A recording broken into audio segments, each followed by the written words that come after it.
2018년 온 국민을 깜짝 놀라게 만든 한 젊은 선수가 있었다. 그는 조코비치를 꺾고 한국 테니스 최초로 그랜드슬램 4강에 올랐다.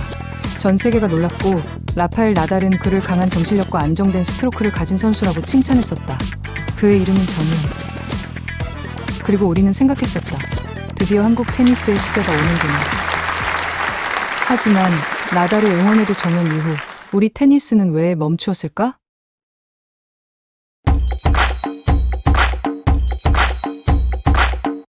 사실 라파엘 나달은 공식적으로 한국 테니스에 대해 몇 차례 인터뷰나 행사에서 한국 테니스에 대해 긍정적인 시각을 보인 바 있다. 나달은 2017년과 2018년에 정연과 몇 차례 연습을 함께 했고 2017 US 오픈에서는 그와의 실전 경기를 준비하며 좋은 평가를 내렸다. 그는 정연은 강한 체력과 안정적인 스트로크를 갖춘 선수라고 말한 적이 있으며 앞으로 더 성장할 수 있는 잠재력이 있다고 언급했다.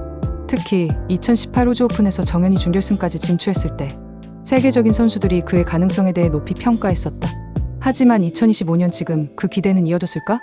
우리 테니스 발전의 발목을 잡는 여러 요인들이 있다. 1. 선수층이 너무 얕다. 한국 국적의 ATP 및 WTA 랭킹에 등록된 선수는 남녀 합쳐 약 20명 정도이다. 유소년 수 자체가 적다. 테니스는 진입 장벽이 높은 운동이다. 코트, 레슨비, 장비 등 이 국제 무대 경험이 부족하다. 해외 대회 출전은 곧 비용이다. 유럽, 미국 선수들과의 격차가 생기는 이유다. 3. 지도자의 한계. 세계적인 코칭 시스템이 거의 없다. 선수를 이기는 법이 아니라 버티는 법만 가르친다. 4. 부상관리 미비. 정연도 허리 부상으로 커리어가 꺾였다. 재활, 트레이너, 회복 시스템이 비전문적이다. 5. 관심과 투자의 부재. 미디어는 축구와 야구에 집중된다. 결국 좋은 선수가 나와도 외롭게 싸운다. 정연은 말했다. 외국 대회를 다닐 때마다 느꼈다. 우리는 혼자라는 걸. 그는 한국 테니스 역사상 가장 높은 곳까지 올라갔지만 결국 그 자리에 오래 머물 수 없었다. 왜냐하면 그를 뒷받침할 시스템이 없었기 때문이다. 분명 한국에도 재능 있는 어린 선수들이 있다. 하지만 지금 이 아이들을 지켜주지 못하면 우리는 또 한 명의 정연을 놓치게 될지도 모른다. 지금 필요한 건 열정이 아니라 구조이다. 기적이 아니라 시스템이 필요한 것이다. 테니스는 개인 스포츠가 아니다. 선수 한 명을 키우기 위해선 수많은 사람과 환경이 함께 움직여야 한다. 그렇다면 우리 동호인에게는 무엇이 필요할까? 직접 치는 테니스는 좋아하면서 남의 경기는 잘 보지 않는 동호인의 심각한 고정관념이 있다. 하는 테니스보다 보는 테니스가 절대적으로 부족한 우리 동호인. 사실 랠리가 길고 점수가 복잡하고 템포가 느려서 재미없다는 사람도 많다. 또한 나는 프로랑 다르니까 상관없다는 생각이 지배적인 사람이 많다.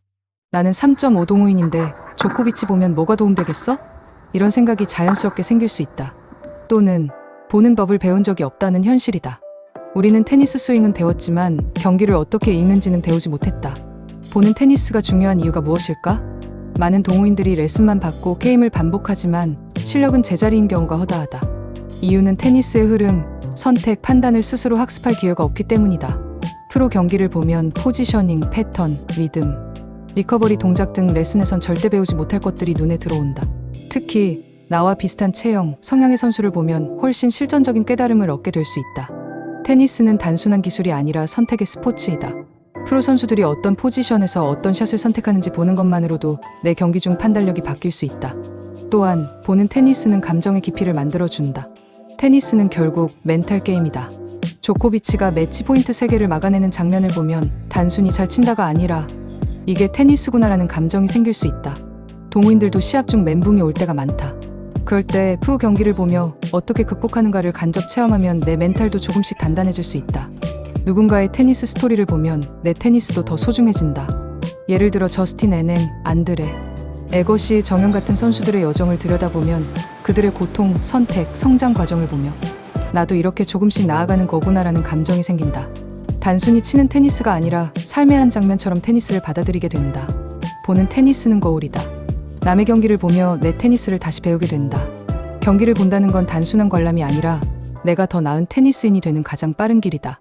그러면 우리 동호인들은 특히 복식을 하는 우리에게 보는 테니스는 필요할까? 이다. 아는 게 없는데 발전이 있을 수 있을까? 라는 질문을 먼저 던져보자. 결국 동호인은 따라하기로 시작해서 자신만의 테니스를 구축하는 것이다. 둥근 공을 다루는 스포츠에는 분명 학문이 포함되어 있다. 가장 효율적인 방법을 만들기 위해 시행착오 끝에 학문적 기준과 행위에서 완성된다. 테니스는 이제부터라도 치는 것만이 아니라 이해하는 스포츠로 느껴보자. 대한테니스협회 발표 100만 명의 테니스 동호인이 있다고 한다. 보는 테니스에서 관람 및 이벤트 참여까지 적극적인 우리 동호인들이 많아진다면 기업이 움직이고 국가적 정책이 마련되고 적어도 우리 테니스의 단계적인 발전이 있게 될 것이다. 매년 테니스 축제를 기다리고 즐기고 참여하고 보는 즐거움을 느끼는 진정한 테니스인이 되길 바라본다.